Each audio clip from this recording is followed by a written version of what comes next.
Oh, hello guys, welcome to channel Zim, number one channel in Makua. If it is your first time here guys, subscribe, like, share, comment and this.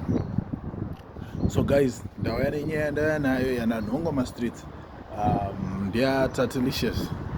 Tatalicious achitaura ne achibvunza kuti Ketina achafarini.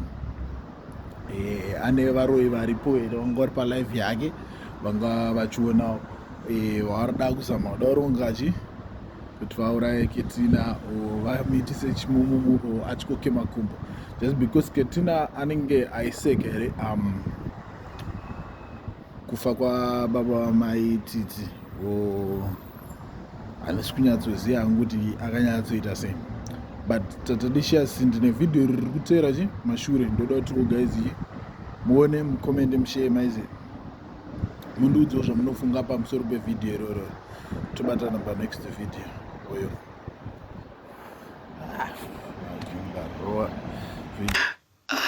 lotake kuti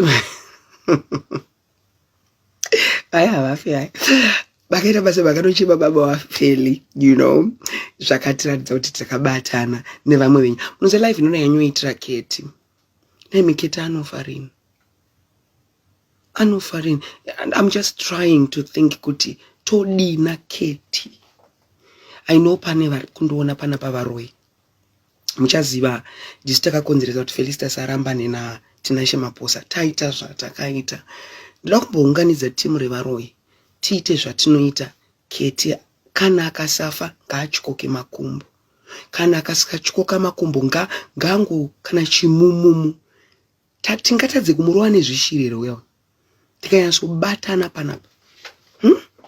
Ndiani anoita zvakadaro kuti baba wemunhu vachirwarira rofa vamurata vakaita kenza, vaita kenza vamurata, it was prostate cancer yemerchant. Ungaseke munhu ane over vamurata vakaenzana almost ngoda shumba is like 9 years older than vamurata. So like, but I can say vamurata vanga vari age mate dzamai vangu, but mai vangu ndiva 1949.